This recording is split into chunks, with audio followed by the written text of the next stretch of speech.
Résumé du chemin de croix. Le chemin de croix n'est pas seulement un souvenir de la passion de Jésus, c'est une invitation à réfléchir sur sa propre vie. Chacune des stations parle de souffrance, mais aussi d'amour, de persévérance et d'espoir.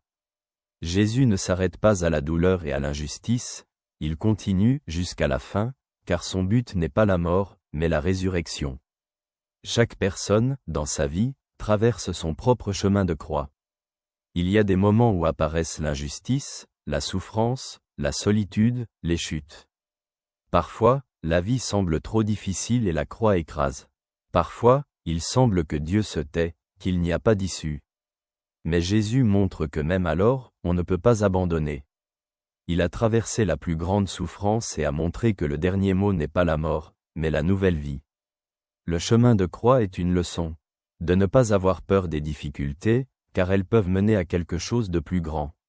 De voir dans les chutes une chance de se relever, et non la fin du chemin. De remarquer ceux qui souffrent à côté et d'être pour eux comme Simon de Cyrène ou Véronique de faire confiance, que même lorsque tout semble perdu, Dieu agit toujours. Jésus enseigne que l'amour est plus fort que la douleur, le pardon est plus grand que l'injustice, et la croix n'est pas la fin, mais le chemin vers une nouvelle vie. La dernière station n'est pas la fin de l'histoire. Après le silence du tombeau vient le matin de la résurrection. Le chemin de croix n'est pas un chemin vers la mort, mais un chemin vers la vie. Et quiconque traverse ses propres difficultés peut être certain que Dieu ne laisse jamais l'homme seul. Car même lorsqu'il semble que tout est terminé, il prépare déjà une nouvelle vie, pleine de lumière, de paix et de victoire. Que la paix et la joie soient avec toi.